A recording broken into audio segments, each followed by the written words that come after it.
Last year and again this year, I directed a series of security enhancements to our so-called visa waiver program. I'm pleased that Congress is also involved in this effort to strengthen our ability to enhance the security of our visa waiver program. We routinely deny boarding and travel to those with potential terrorist connections into this country. At the State Department and at the Department of Homeland Security, we have in place now a multi-layered, thorough process for vetting refugees for resettlement in this country. This is particularly true with regard to Iraqi and Syrian refugees. The process is multi-layered, thorough, and takes on average 18 to 24 months to complete for every single refugee. This includes consulting databases and agencies in the law enforcement and intelligence community. As you heard the other night, the President has directed the State Department and the Department of Homeland Security to also conduct a review of the K-1 visa process, visas for fiancés, which we are doing. Under my leadership as Secretary, we in fact began to consult social media in connection with conferring various immigration benefits, and we will be doing more of this. Any reports or partial reports to the contrary are simply false. 5, since last year, we enhanced our Federal Protective Service at a number of federal buildings around the country. 6, we continue to share information with state and local law enforcement around this country with regard to what we are seeing at the federal and international level. Director Comey and I routinely do this, and we'll be doing this again later this week in a communication with law enforcement nationwide. 7, we continue to share information with private stakeholders such as business organizations, sports organizations, the NCAA, for example, the NBA, the NFL, for the same purpose, to share what it is we see. 8, as should be obvious to the public this holiday season in particular, there is a heightened security and law enforcement presence at public events and public places across the country. Law enforcement, national security, Homeland Security personnel are working overtime to protect the American public and to protect the homeland. 9, we are building relationships with Muslim communities across this country. We are calling upon Muslim communities and Muslim leaders to, in effect, if you see something, say something. ISIL has targeted Muslim communities across this country. We are building bridges with Muslim communities, encouraging them to work with us and working with them. These are just some of the things we are doing to protect the homeland. Finally, 10, public awareness, public vigilance, and public participation are important to our Homeland Security. This is what brings me here today. An informed public about our Homeland Security efforts and what we see can help. In 2002, we went to the color bars. Everyone remembers the color bars: severe, high, elevated, guarded, low. One of the issues with the color bars is there was very little public commentary to go with them. And there's a certain de-escalation factor here. Once you elevate, it's difficult to de-escalate. In 2011, we did away with the color bars and created the National Terrorism Advisory System. The National Terrorism Advisory System has 2 levels to it: an elevated alert and an imminent alert.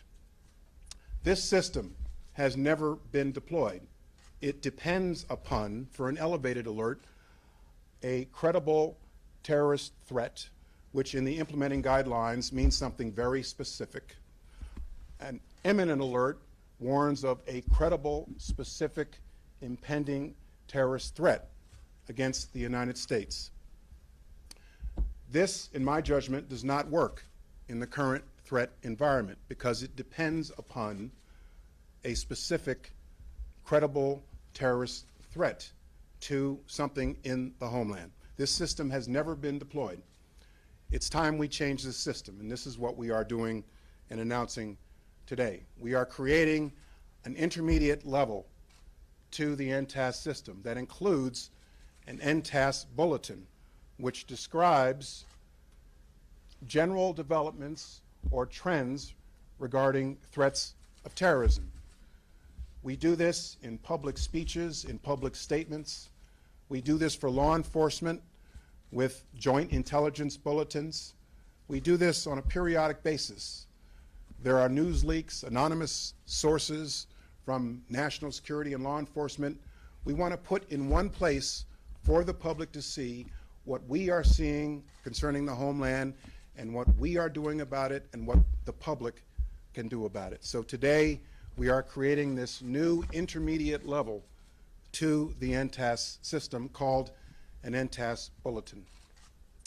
This is a template for an elevated NTAS alert, which we have never used in the 4-year history of this system. This is an elevated alert, which again depends upon a credible, specific threat. This is the template for a bulletin, which we are announcing today. This is general information for the public about the current threat environment, what we see, additional details, what your government is doing about it, and how the public can help. With today's announcement, we are also issuing an actual NTAS bulletin. The duration for this bulletin, and these bulletins should have a duration, will be 6 months to June 16th, 2016, from today.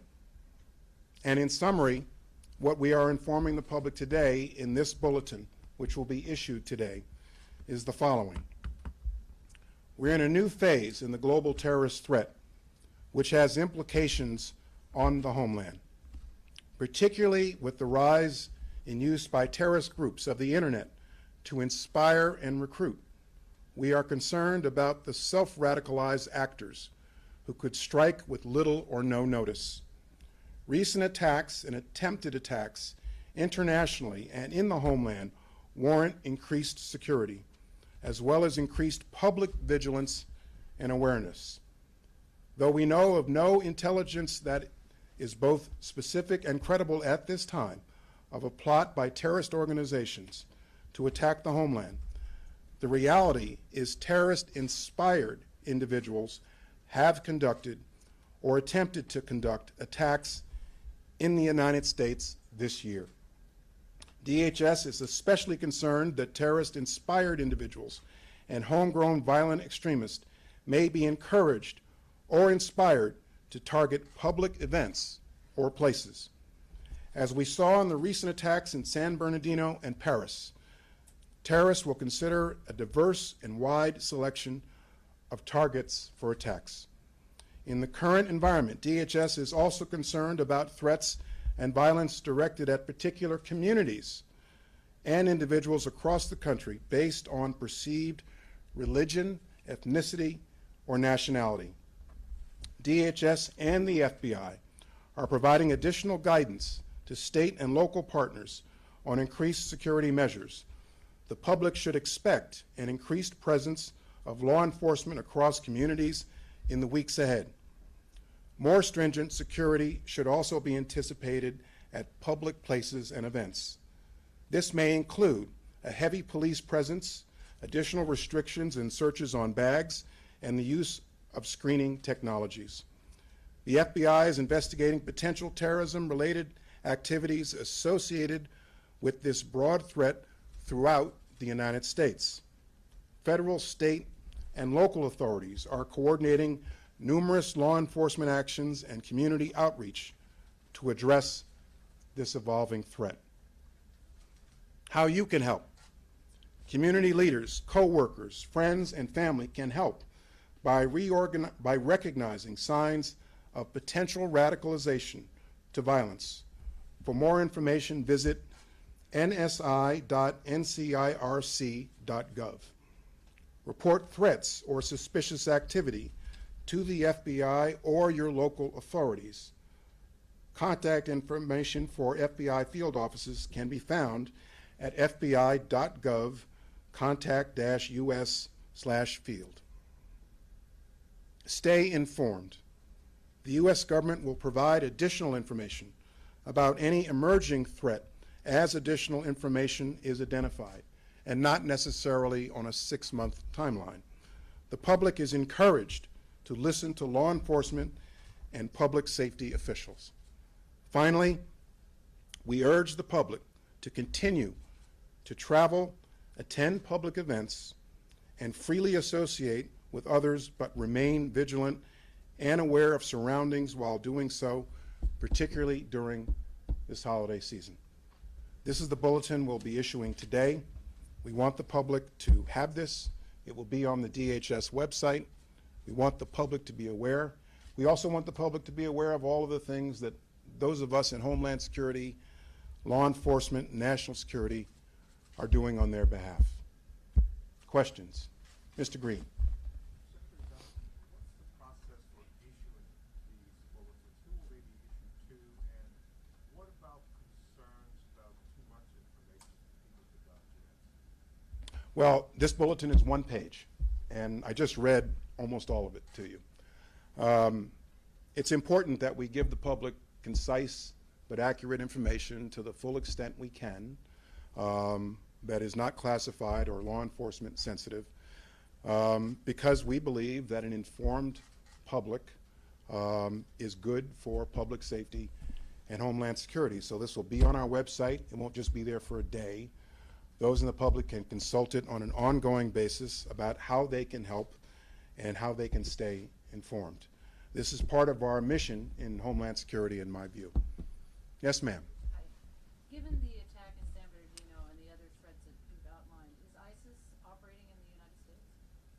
There are a number of investigations by the FBI of potential plots, those who may be involved in plotting or planning terrorist acts. And as I've said, the new environment that we are in includes not only the potential for terrorist-directed but terrorist-inspired attacks. And as the FBI director and I have said many times, what we are concerned about here in the homeland are copycat-like attacks and those who are self-radicalized, who may be inspired to commit terrorist attacks. And regrettably, we have seen that in recent months and recent weeks. So that is the focus of our Homeland Security efforts. Catherine. Thank you for taking my question. Just to be clear, was there ever any rule that prohibited immigration agents from screening social media on these fiancé visas? And second, Congressman McCall said the DNI provided evidence that ISIL is trying to infiltrate the refugee stream. Do you believe that's credible? And do you think they've already done that successfully? Two questions, two answers. First, prior to my time as secretary, we had policies in place regarding consulting social media, which in my judgment, particularly in this current environment, were too restrictive. And so we began to consult social media with regard to certain immigration benefits, the conferring of certain immigration benefits. We began that earlier this year, very early this year. And I think we need to do more of this. There is open source, there is also private, and there are postings, and there are also communications involving U.S. persons. So there are some legal limits to what we can do, but it's also worth emphasizing that when we do the vetting for a lot of immigration benefits, we do consult intelligence community databases and law enforcement databases, but consulting social media is something that since I've been secretary, I believe that we need to do, and we have begun that. With regard to your second question, we do have to be concerned about the possibility that a terrorist organization may seek to exploit our refugee resettlement process. That is true of this country. That's true of every other country that accepts refugees. That is why we have in place a very thorough, multi-layered process for evaluation of refugees. I think it's worth emphasizing that the burden of proof is always on the refugee, the applicant for resettlement in this country, and in the absence of information, we either put that application on hold or we deny it. But this is something that we also continually evaluate. We've provided additional enhancements with regard to those refugees from Iraq and Syria, and we're going to continue to evaluate whether more is necessary. Could I just be clear on one point? Was there a so-called secret policy in 2014 that prevented agents from screening Kashfin Malik's social media before she entered the United States? That would not be accurate. And it is also the case, you have to also bear in mind, and I'm not going to comment on an open investigation. I'm going to leave that to the FBI, but as I'm sure you've seen, Catherine, there have been a number of public reports that whatever postings she did, whatever communication she had, she did so under an alias. We have in place the ability to screen by consulting the intelligence community, by consulting law enforcement consistent with law, and we do that when we believe the circumstances warrant, and we're going to continue to do that. Yes, ma'am, right back here. Can you walk through how agencies will work together, either building a bulletin or afterwards, and how they're going to be connected? This involves a process of consulting the FBI, definitely, and a number of other agencies in law enforcement and national security. But my goal here with these is to be able to issue these promptly. If we see a new environment, we're not necessarily going to wait until June 16th to issue another one of these if we think that the environment has changed. But my goal is that we have an agile process, and so we could issue one of these, let's say, on a day's notice if we believe circumstances have warranted. In the past, October 2014, for example, after the attack in Ottawa, I issued a public statement about the things we are doing to protect the homeland, how the public can help, and what we are seeing. That was a public statement on a sporadic basis. I think we need to institutionalize that process in this current environment, and that's what we're doing here today with this new level of bulletin that does not depend upon a specific credible threat. Pierre. Mr. Secretary, what was the moment when you realized that the old system wasn't quite working the way that it should? In the hours and days after the terrorist attack, we heard officials... Some months ago. Some months ago, and there have been periods over the last 12, 13 months where we've considered using that prior NTAS system. But because of the guidelines, I didn't think we had quite reached the bar, but that we needed something. The way the guidelines were written, I thought were not quite right and a little bit constraining in the current environment. And so some months ago, we decided we needed a new level that provides the public with information about what we are seeing, a lot of which is self-evident, but what the government is seeing that we share with the public, not on a sporadic basis, not through news leaks of communications with law enforcement, so the public has this. Mr. Secretary, just to follow up, if I may. You can see how the public would be concerned where officials were saying in the aftermath of the terrorist attacks, no specific credible threat, and then San Bernardino happened. Can you see why people are anxious and concerned because the government seemed to be allaying fears, but then the attack? That is, Pierre, that's a good observation, and in my view, it highlights the new environment we are in, which includes the very real prospect of terrorist-inspired attacks that can happen with little or no notice.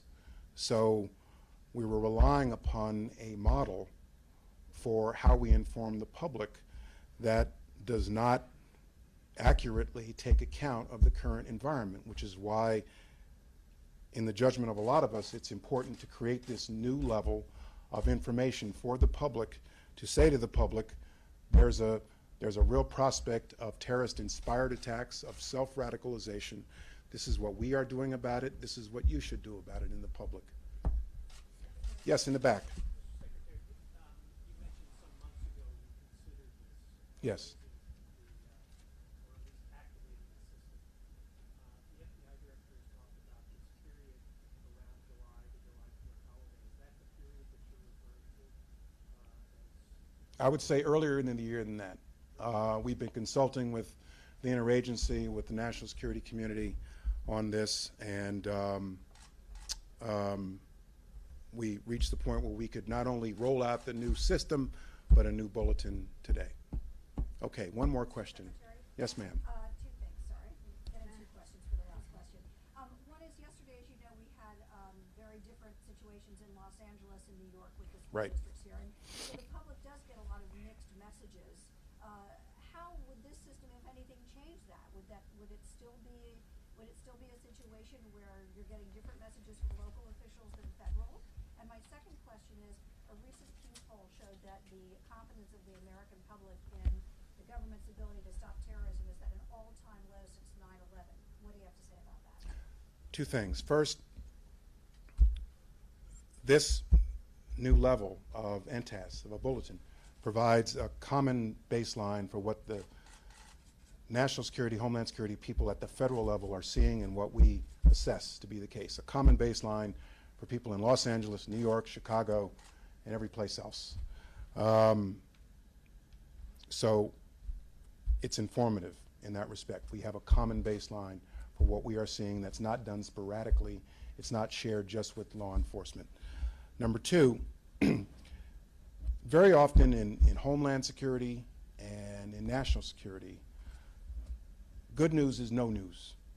And it's important, as I said in my opening remarks, in my view, to continue to remind the public that every day somebody is working hard to prevent, and this happens on an everyday basis, prevent somebody from traveling or boarding who has a potential terrorist or troublesome affiliation. That happens every day. Every day there's somebody denied boarding on an aircraft with a prohibited item. Every day there is somebody denied entry to our country. Every day there's an interdiction of illegal narcotics, of weapons, a discovery of something on the border to protect our homeland. The public doesn't always hear about that.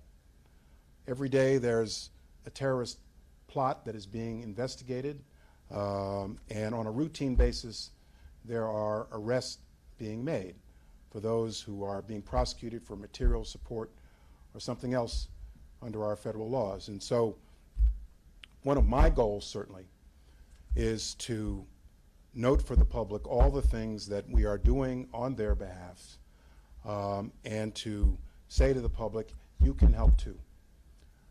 We're in a new environment. We're in a new environment where terrorist-inspired attacks are things that can happen with little or no notice. And there's a way to address that. It is a whole-of-government approach that involves the military, it involves law enforcement, it involves heightened security, a heightened presence in law enforcement around the country. It involves building bridges to communities that are being targeted by terrorist organizations, imploring them, if you see something, say something. It is always the case, in my view, almost always the case, that if someone self-radicalizes, there's somebody close to that person in their family who saw the signs. And so by building bridges to community leaders, families, religious leaders, and others, we can encourage people to come forward. And so this is a multifaceted Homeland Security response to a new environment, which includes public awareness and vigilance, which is what we're doing here today. Okay, thanks a lot, everybody.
said, I called the desk, he's like, I'm not telling you to power down. I'm like, okay. The cell service. Well, the thing is, you know that everybody here, every live use is configured differently. Like, our cards are different than your cards. I realize that. Like, they've had several MiFis here, or like a couple of the hotspots. They were working and then they go out. What they They're should- working and then they go out. What they should have done is this. You know mine works, yours doesn't. They're in the pool now. CNN feeds, C-SPAN feeds CNN. That's what they should have done. They feed the pool. Because like, we guaranteed mine was working. How did we guarantee that? Mine was working fine. It's just that you're, as soon as you know. It's in the photo. Yeah, the rest of them and the bags there too. Yeah, and we saw the, Yeah, but still, kilowatt rate move. well, whatever. Like, all I know is you asked me to power down, that's not enough. Yeah.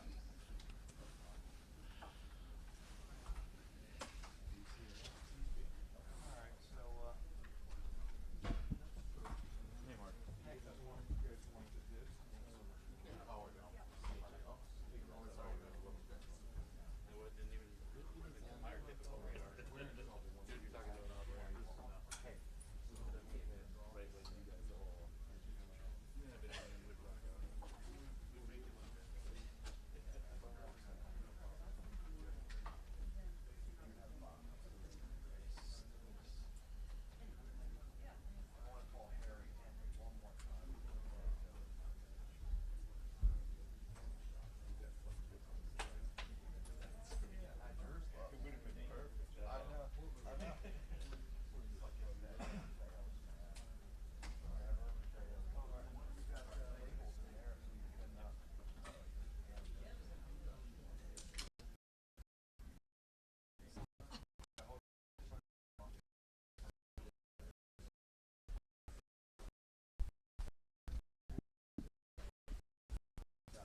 I'm going to go solo right now because, what is this? I'm going to go solo because we have votes upstairs, so I want to head up as well as soon as I can. Look, in divided government, no one gets exactly what they want. But this week, we have completed 2 bipartisan agreements that advance Republican priorities. First, we are lifting the government's 40-year-old ban on crude oil exports. This is a big win for American jobs and for our energy industry. It's a big win for our manufacturers and for our foreign policy. We are increasing military spending. We are tightening security requirements under the nation's visa waiver program. We are permanently reauthorizing the critical health care benefits for our 9/11 first responders in a very fiscally responsible way. We are preventing a taxpayer bailout of Obamacare's risk corridors program. We are freezing most IRS operations and stopping the IRS from suppressing civic participation in 501c4 organizations. We are maintaining all of our pro-life protections, including the Hyde Amendment, and we are making cuts to the UNFPA program. In addition to all of that, we are ending Washington's days of extending tax policies 1 year at a time. I cannot tell you how many times I have visited with small businesses and farmers who tell me, give me some certainty in the tax code and I can go create jobs. We are finally delivering on one of those tax policies we've been trying to for years to get, certainty in the tax code so that we can create more jobs. I think this is one of the biggest steps toward a rewrite of our tax code that we've made in many years, and it will help us start a pro-growth, bold tax reform agenda in 2016. And lastly, I have said I inherited this process. Let me be the first to say, I don't think this is the way government should work. This is not how appropriations should work. So we played the cards that we were dealt with as best as we possibly could. And inheriting a process I know we need to restore to regular order. And I believe we've made the best of it. We listened to our members, we've let our committees take the lead, and I'm pleased that we've been able to accomplish so many things for the American people. And I look forward to, in 2016, just like we have in the last 6 weeks, getting Congress working back on the way it should be working, getting back to what we call regular order. That is what 2016 is going to be about, is steering this battleship toward working the way the People's House was intended to be working in the first place. With that, I'd be happy to answer your questions. The question is, the Minority Leader Nancy Pelosi had expressed concern about putting the oil export ban on the omnibus. It sounds